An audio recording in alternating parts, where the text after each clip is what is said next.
ခင်ဗျားတို့မြန်မာတွေကမြန်မာပြည်တွေကမချစ်ကြပါဘူးဗျာကိုကျိုးစီဝအတ္တအတွက်မြန်မာပြည်ချစ်တယ်လို့လိန်နေကြတဲ့လူတွေပုံများပါတယ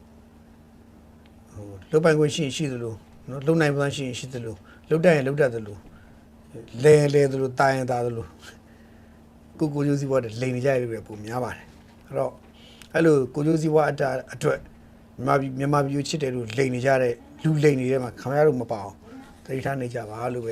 ပြောပါရစေနော်ဒါလေးပြောရင်းနဲ့တိုင်းပြည်ကဒီတိုင်းကျွန်တော်မြန်မာနိုင်ငံတိုင်းပြည်ကနိုင်ငံသားချင်းတိုင်းသားချင်းကြမှာထွေသူ့ကွဲမှုတွေစေဝံကွဲမှုတွေဖြစ်ပြီးတော့အချင်းချင်းတက်ကြဖြတ်ကြတေးကြကြေးကြပေါ့ဗျာဒါတွေဖြစ်နေတော့တိုင်းပြည်ကအချင်းချင်းစီလုံးညီညွတ်မှုပြက်ပြားနေတဲ့အချိန်ကိုယ်နိုင်ငံသားတွေကြားထဲမှာစီလုံးညီညွတ်မှုပြက်ပြားနေတဲ့အချိန်မှာ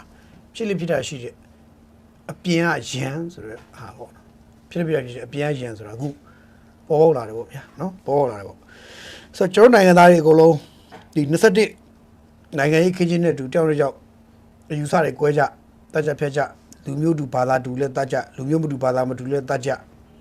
ြစသဖြင့်ပေါ့ဗျာဒီလူတွေတတ်ကြဖျက်ကြလုပ်ကြရင်းနဲ့နိုင်ငံရေးယူဆတစ်ခုနဲ့တတ်ကြဖျက်ကြနေတဲ့အချိန်မှာတိုင်းပြည်ကအထူးတွေစိုးရင်ကွဲမှုတွေဖြစ်အချင်းချင်းတတ်ကြဖျက်ကြလုပ်ကြရင်းနဲ့ကျွန်တော်နိုင်ငံရဲ့နယ်နိမိတ်တွေနဲ့ပတ်သက်ရင်ကျွန်တော်တို့သတိမထားမိလိုက်ခင်မှာပဲတစ်ဖွဲ့ပြီးတစ်ဖွဲ့ကကျွန်တော်တို့စော်ကားလာတယ်ခင်ဗျားတို့မသိလို့ဒါတရုတ်မြန်မာနယ်စပ်မှာတရုတ်က border line တွေဒီဘက်ကိုတိုးပြီးဆောက်လာတာရှိနေတယ်တချို့နေရာတွေမှာတခြားကျွန်တော်တို့ကဒါတခြားတော့မကြည့်တော့လို့တချို့နေရာတွေမှာတရုတ်က border line လေးတွေနည်းနည်းဒီဘက်ကိုယူပြီးတော့တိုးဆောက်လာတဲ့နေရာတောတွေဒီမှာတချို့တောတွေမှာကျွန်တော်လိုက်လို့မရတဲ့နေရာတချို့တောတွေမှာ border line တွေနည်းနည်းတိုးဆောက်လာတယ်ရှိတယ်တခါတည်းတက်တော်မှာတက်တလာတွေတွေ့တယ်ကျွန်တော်စိတ်ထဲမကောင်းတရုတ်ကလို့တယ်အဲ့တော့ဒါပြီးတော့ရှမ်းမြောက်နယ်မြေသိမ်းတဲ့တိုက်ပွဲကြီးတွေကလည်းကြီးမားဖြစ်ခဲ့တယ်ဒါတွေကတော့နောက်ကွယ်မှာ background ကြီးမှရှိတယ်ဆိုတော့ကျွန်တော်ကောက်ချက်ချတာအခုကျွန်တော်ကအဲ့ရှမ်းမြောက်ကိုပဲကြည်နေနေအခုနောက်ထပ်ဗာလဲဆိုတော့အပျော့ဆွဲအပျော့နီးနဲ့လာပြီးတော့သူတို့စမ်းနေတဲ့ဇာတ်လမ်းတွေရှိလာတယ်ဘင်္ဂလားဒေ့ရှ်ကလည်းသူတို့စမ်းတယ်လို့ထိုင်းကလည်းသူတို့စမ်းတယ်အခုအိန္ဒိယကပါသူတို့စမ်းလာတယ်အိန္ဒိယကသူတို့စမ်းလာတယ်ကျွန်တော်အိန္ဒိယအိန္ဒိချင်းကောင်းနိုင်ငံတစ်ခုဖြစ်တယ်တမိုးထားကြကောင်းတယ်ဆိုတဲ့နိုင်ငံတစ်ခုဖြစ်တယ်ဆိုတော့ကျွန်တော်အမြဲပြောခဲ့တယ်ဒါပေမဲ့တဖြည်းဖြည်းနဲ့အခုအိန္ဒိယရဲ့လောက်ရဟာကျွန်တော်တို့တော်တော်လေးသတိထားကြကောင်းတယ်ဆိုတော့ပေါ်လာတယ်အိန္ဒိယလောက်ရဘာလို့ဆိုအိန္ဒိယဒီလောက်ရတွေလုံးလိအိန္ဒိယအစိုးရနဲ့အိန္ဒိယလူထုတဲ့တော့အိန္ဒိယလွတ်တော်အမှတ်ဆိုရှိတယ်အဲ့တော့ကျွန်တော်လူဒန်းသားကိုခွဲပြောနေမယ်ဆိုအိန္ဒိယလိုပဲပြောကြပါစို့အိန္ဒိယလွတ်တော်အမှတ်တွေပြောတာကလည်းအိန္ဒိယအစိုးရတာဝန်ယူရမှာပါအိန္ဒိယပြည်သူတာဝန်ယူရမှာဘာလို့ဆိုအိန္ဒိယလွတ်တော်အမှတ်တွေလွတ်တော်ထဲမှာထင်တိုင်းကျပြောချင်တာရှောက်ပြောနေတာတွေဒီလိုပြောချင်တယ်ပြောနေတာတွေ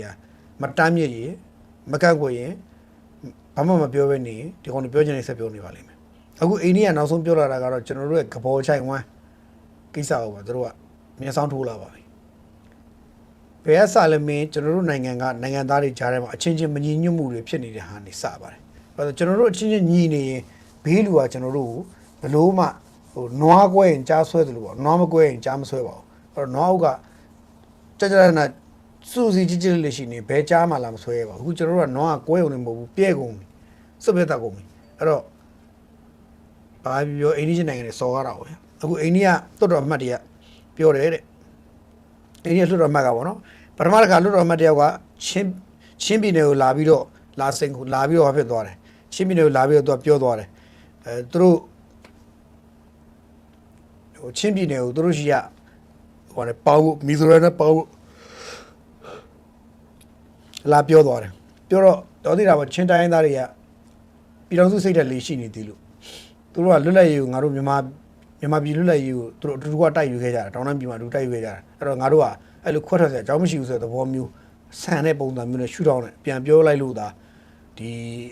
ီမီဇိုရမ်လွတ်တော်အမတ်ကနောက်ဆုတ်သွားတာပေါ့ဒါပေမဲ့သူပြောခဲ့တဲ့ဆိုတဲ့စကားကမီဒီယာတွေမှာပေါ်လို့ရနေပြီအိန္ဒိယသတင်းဌာနတွေမှာပေါ်ပြပြီးသားဖြစ်နေတယ်အခုထပ်ပြီးတော့ဖြစ်လာတာကကဘောချိုင်ဝမ်းဆိုတဲ့ကိစ္စပေါ့နော်ကဘောချိုင်ဝမ်းကိုဒီကောင်တွေမျက်စောင်းထိုးလာတဲ့ကိစ္စတော်တော်ဆိုးပါတယ်ဒါကတော့ကျွန်တော်တို့လည်းစိတ်ထဲမကောင်းပါဘူးသူတို့ရဲ့အိန္ဒိယသတင်းစာတွေမှာဖော်ပြပါတယ်နော်ဒီမှာ NP ဆနာဂျောဘာလို့ခေါ်တယ်ဆနာဂျောဘာလို့ခေါ်တယ် NP ဆနာဂျောဘာလို့ဆိုတဲ့ပုဂ္ဂိုလ်အဲ့ပုဂ္ဂိုလ်ကနေပြီးတော့သူပြောတယ်တဲ့နော်ဒီကဘော Valley to မဏိပူရာပေါ့ဆိုကဘောဂျိုင်ဝမ်ကိုသူတို့ရဲ့မဏိပူရာပြည်နယ်တွေကိုပေါင်းထည့်ဖို့ပြန်ထည့်ဖို့ဆိုတဲ့စကားမျိုးတွေဒီကောင်တွေပြောလာတယ်ဒါကဖြစ်တဲ့သလားဆိုတဲ့မေးခွန်းပါပဲနော် မြန်မာပြည်တွေကမှရှိတမှုမျိုးနဲ့ကဘောချိုင်ဝမ်ဒေသအဲ့ဒါကိုပြန်ပြီးတော့သိယူပြီးတော့မဏိပူရပြည်နယ်ထဲထည့်သွင်းဖို့လိုတယ်ဆိုတော့အိန္ဒိယလွှတ်တော်အမတ်နော်ဆာနာဂျိုဘာလို့ခေါ်မလားဆာနာဂျိုဘာလို့ခေါ်မလားအဲ့ပုဂ္ဂိုလ်ကမတ်လ10ရက်နေ့ကကျင်းပတဲ့သူတို့အိန္ဒိယလွှတ်တော်မှာအစည်းအဝေးမှာအိန္ဒိယအစိုးရစီကိုအဆိုတင်သွင်းတယ်ဒီအဆိုတင်သွင်းမှုကြောင့်အိန္ဒိယအစိုးရကတော့လက်ခံတယ်မခံဘူးဆိုတော့ညင်းဆိုခြင်းမဆိုခြင်းသူတို့လှုပ်ချင်လှုပ်ပါလိမ့်မယ်ဒါပေမဲ့ထူးခြားတာကအဲ့ဒီသူတို့ကလွှတ်တော်ထဲမှာပြောတဲ့စကားကအိန္ဒိယရဲ့သတင်းစာတွေဂျာနယ်တွေမီဒီယာတွေမှာပါလာတာကပြဿနာရှိတယ်သူတို့အချင်းချင်းအခန်းထဲမှာကြိတ်ပြောနေတာပြဿနာမရှိပေမဲ့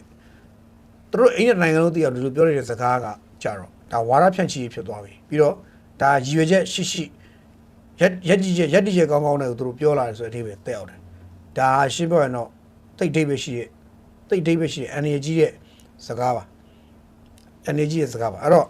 ့မတ်လ10နေ့လွှတ်တော်မှာအဲ့လိုကပြောလိုက်တယ်ရှင်းပြောရင်တော့ဘာလို့ကဘောဂျိုင်ဝမ်မှာဖြစ်တာလဲဆိုတော့ခင်ဗျားတို့ကျွန်တော်တို့မမွေးခင်ပေါ့ဗျာ1826မှာရန်ကုန်စာချုပ်ဆိုတာရှိတယ်အဲ့ဒီစာချုပ်ရော်ကြီးရရောနောက်1834ကဘောဂျိုင်ဝမ်သဘောတူညီချက်အရာရောအဲ့နှစ်ချက်အရာဒီကဘောဂျိုင်ဝမ်ဒေသသူတို့ပိုင်နေဆိုတဲ့ပုံစံမျိုးသူတို့ကပြောတာကဘောဂျိုင်ဝမ်ဒေသကိုပတ်သက်ရင်သူကပြောတယ်အဲ့ဒီအမှတ်ကနော်ဆာနာကျော်ပါဆိုတဲ့ပုဂ္ဂိုလ်ကကဘောဂျိုင်ဝမ်ဒေသကတဲ့22.213 စကီလိုမီတာကျယ်တယ်1450ခုနှစ်ကတည်းကမဏိပူရအစိပ်ပိုင်းတစ်ခုဖြစ်ပြီးတော့မဏိပူအုပ်ချုပ်အောင်ရှိခဲ့တယ်တဲ့နော်1953ခုနှစ်ကြာမှမတ်လ3ရက်မှာအိန္ဒိယရဲ့ဝန်ကြီးချုပ်နော်မစ္စတာနေရူးကမြန်မာဝန်ကြီးချုပ်ဦးနုနဲ့ကျင်းပတဲ့အစည်းအဝေးတစ်ခုကြာမှကဘောဂျိုင်ဝမ်ဒေသကိုမဏိပူရပြည်နယ်အစိုးရနဲ့မတိုင်ပင်ပဲနဲ့မြန်မာလက်ထက်ကိုလက်ဆောင်ပေးခဲ့တာတဲ့အဲ့ဒါကြောင့်မို့လို့ရှင်းပြတယ်နေရူးရဲ့လုပ်ရက်ကိုနော်သူကအဖြစ်တယ်သေးတယ်နေရူးရဲ့လုပ်ရတဲ့မဏိပူရပြည်နယ်တမိုင်းအမှောင်ဆုံးအချိန်ဖြစ်ပါတယ်ဆိုလွှတ်တော်ထဲမှာသူဆွဆွဲပြောဆိုလိုက်သေးတယ်နေရူးရဲ့လုပ်ရက်ကိုတမိုင်းဝင်အမားကြီးတစ်ခုပါဆိုပြီးသူကပြောပြီးတော့ရှင်းပြရင်ဒီကဘောဂျိုင်ဝမ်ဒေသကိုသူတို့ပြန်ရချင်တယ်ဆိုတော့ပြောတာခုနကစာချုပ်နှစ်ခုနဲ့သူကပြောတာနော်စာချုပ်နှစ်ခုကဘာလဲဆိုတော့1826ရန်ကုန်စာချုပ်နဲ့1834ကဘောဂျိုင်ဝမ်သဘောတူညီမှုအဲ့နှစ်ခုနဲ့သူကကောက်ပြီးပြောတာအဲ့တော့ပြောရင်တော့အဲ့လိုပြောပြီးတော့1953မှာဦးနုကိုနေရူးကလက်ဆောင်ပေးလိုက်တယ်ဆိုတဲ့သဘောမျိုးသူကမတိုင်းပြောရဲဆိုတဲ့သဘောမျိုးပြောလာတာဆိုတော့သူကတမိုင်းထော်ထားတယ်နဲ့သူကကျွန်တော်တို့ရဲ့ဒီပိုင်တဲ့ကိစ္စတွေပြောလာတယ်ဆိုတော့ဒီလိုပြောလာတာကပွင့်လင်းပြောရရင်တော့နိုင်ငံရေးရဆိုရင်ဒါနိုင်ငံတနိုင်ငံရဲ့နယ်နိမိတ်ကိုတခြားနိုင်ငံတစ်ခုကနေပြီးတော့စော်ကားတာလို့ခေါ်တယ်ဒါရှင်းပြောရင်တော့အချုပ်ချာအာဏာထိပါတာလို့ခေါ်တယ်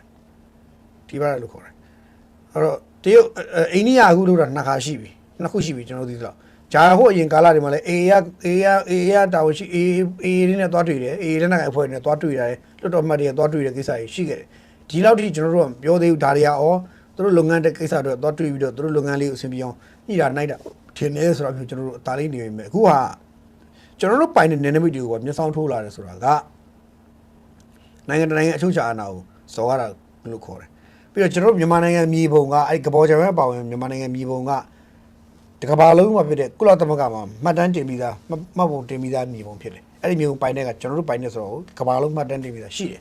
ဆိုတော့အဲ့ဒါကြီးကို तू ကဖဲ့ပြီးလူယူခြင်းနဲ့ဆိုတော့လွတ်တော်အမတ်တယောက်အနေနဲ့ပြောလာတာအဲ့ပြောတာကိုလည်းလွတ်တော်အမတ်ကအဲ့လိုပြောတာကိုလည်းအိန္ဒိယမီဒီယာတွေကကြဲကြဲလောင်ပေါ်ပြတာဒါတွေကတော့ယူရရှိတယ်အဲ့ဒါကိုအိန္ဒိယအစိုးရဘက်ကဘာတမ်းမှမထုတ်ဘူးဆိုတော့အိန္ဒိယရဲ့ယူသားမှုကိုကျွန်တော်မေးခွန်းထုတ်အောင်အိန္ဒိယယူသားရဲ့လားဆိုတော့မေးခွန်းအိန္ဒိယဆိုယူသားရဲ့လားဆိုတော့မေးခွန်းမယ်အဲ့တော့ဒီနေရာမှာတစ်ဖက်လူကတော့ရှင်းပြရင်တော့တစ်ဖက်နိုင်ငံအဖွဲ့အစည်းတွေကတော့ကျွန်တော်တို့နိုင်ငံအားနည်းနေတဲ့အချိန်စူးစီးညီမှုပြပြနေတဲ့အချိန်စီးလုံးညီမှုမရှိတဲ့အချိန်မှာသူတို့ကတော့ဒီထိကဘာကြီးကပြောချင်ပြောမှာပါဗျာဒါပေမဲ့အဲ့လိုထိကဘာကြီးကပြောနေတာကိုကျွန်တော်က journalist ကြောက်နေရင်ထဲမှာစိတ်မကောင်းဖြစ်တယ်နားတယ်မကြည်မနှက်ဖြစ်တယ်ဒေါသထွက်တယ်စိတ်တူတယ်ကျွန်တော်ကဒီလိုခံစားရတယ်နိုင်ငံတယောက်နိုင်ငံကိုချစ်တဲ့သူတယောက်ကနိုင်ငံချစ်ရင်ကိုယ့်နိုင်ငံအစိပ်ပိုင်းတစ်ခုကိုတယောက်ကပိုင်စိုးပိုင်နေပြောလာရင်ဒီကိစ္စနဲ့ပတ်သက်ရင်မခံချင်စိတ်နဲ့ပြတ်သားပြောဖို့လိုတယ်ပြောတင်တာပြောဖို့လိုတယ်အဲ့ဒါအတိခံမဲ့အရာမဟုတ်ဘူးတိခံမဲ့အရာမဟုတ်ဘူးကိုယ်လည်းပြောရင်ဗျာမင်းမိမငါနဲ့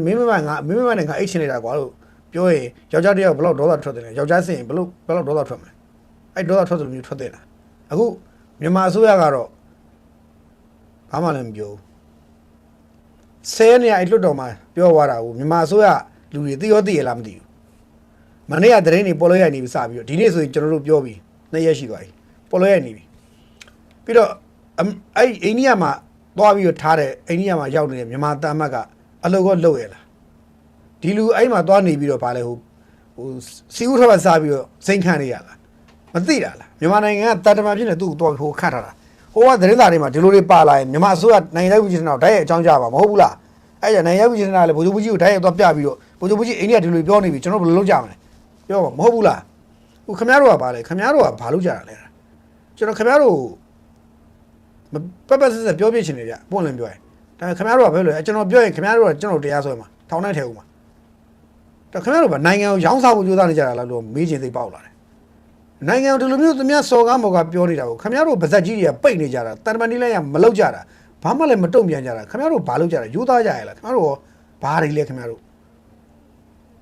့တော်လေးတော့ကျွန်တော်လည်းအံအားသင့်လို့မစိုးဒီတိုင်းပြည်ကိုအုပ်ချုပ်ခွင့်ရနေတဲ့သူတွေကကိုယ့်လက်ထက်မှာသူများကစော်ကားမော်ကားထီကပါကြီးကပြောနေတာတော့ငြိမ်ခံပြီးတော့ဘာမှလည်းပြန်မပြောနိုင်ဘူးအခုကျွန်တော်တို့လိုမခံမရနိုင်ဖြစ်တဲ့ကောင်တွေထပြောတာလေခင်ဗျားတို့မခံမရနိုင်ဖြစ်လို့ထပြောတဲ့ကောင်တွေကိုနိုင်ငံချစ်ကြည်ပြပြမယ်မင်းတို့ကခဏနေပါဦးဆိုတော့မျိုးပုံစံမျိုးကျွန်တော်တို့ပြောရင်ပြောမှာကျွန်တော်တို့ကစစော်ကားတာလားသူတို့ကစစော်ကားတာလားဆိုတော့ခင်ဗျားတို့သိဖို့လိုတာပေါ့ဗျာအဲ့လောက်တော့အခုကသူတို့ကစစော်ကားတာဗျဒါပြောသင့်လားမပြောသင့်လားဆိုတာမိကွန်းရှင်းရှင်းလေးပဲလေဒါလွယ်လွယ်လေးအဲ့လောက်ပြောရင်ဒီလောက်ဆိုရင်ခင်ဗျားတို့အစိုးရလူတွေနာထိုင်နာစမ်းပါဗျာခင်ဗျားတို့တိုင်းပြည်ချစ်တယ်ဆိုတော့ဘာချစ်တာလဲကျွန်တော်မေးတယ်ရှင်းရှင်းလေးဘာတိုင်းပြည်ချစ်တာဘယ်ကိုချစ်တာခင်ဗျားတိုင်းပြည်ချစ်တယ်ထိုင်ကုန်နေရရလို့ဝင်ထိုင်နေကြတာလားစိန်ခံကောင်းဝင်ထိုင်နေကြတာလားတိုင်းပြည်ချစ်တာဆိုတော့ထိုင်ကုန်နေရထိုင်ပြီးရင်တိုင်းပြည်ချစ်ထိုင်ကုန်နေထိုင်ပြီးရင်တိုင်းပြည်နဲ့ပတ်သက်ရင်အလုပ်ကိုလုပ်အောင်တာဝန်ရှိတယ်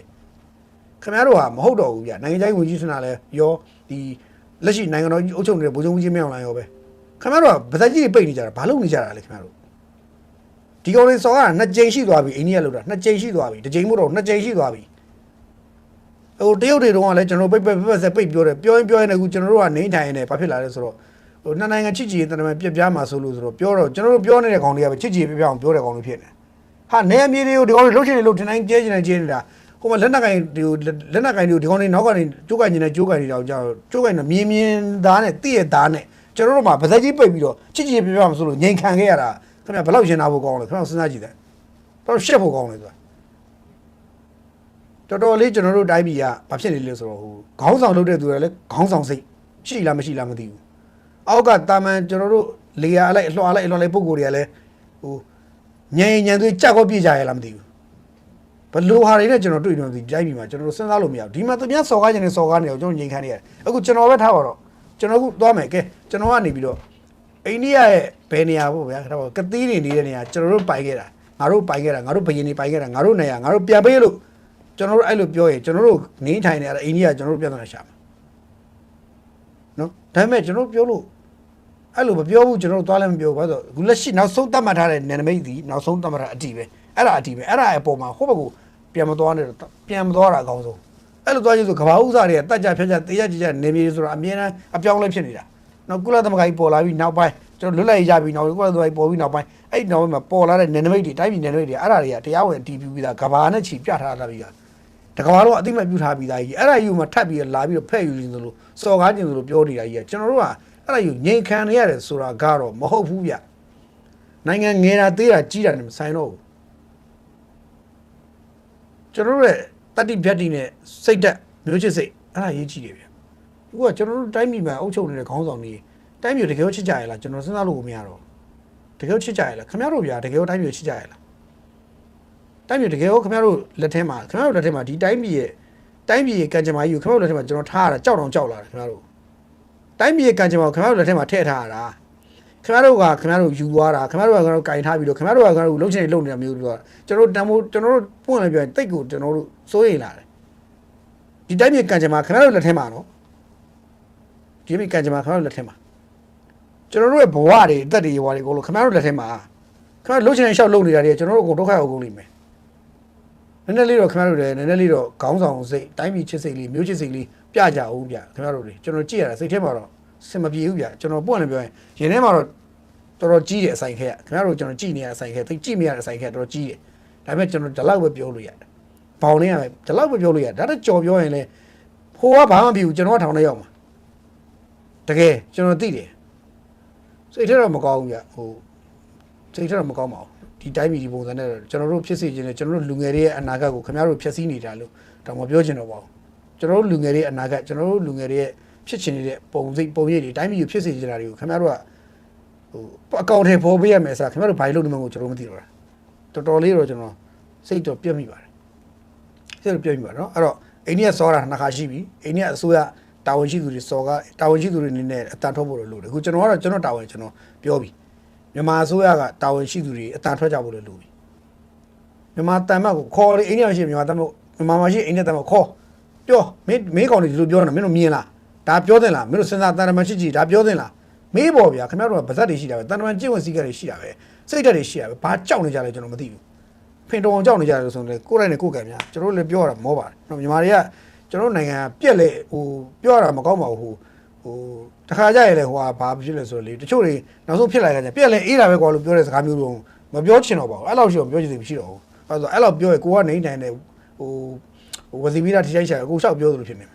တော်တော်စိတ်ပြတ်ဖို့ကောင်းတယ်အဲ့တိုင်းပြည်မှာပို့ဆိုတာဒီကောင်တွေပါဇက်ကပြောနေတာပြောနေတာတဲ့ဒီဘက်ကဘာမှမလုပ်ဖဲငြိမ်နေတာကြီးကိုကျွန်တော်စိတ်ထဲမှာမခံရခက်ဆုံးပဲခံရခက်ဆုံးပဲ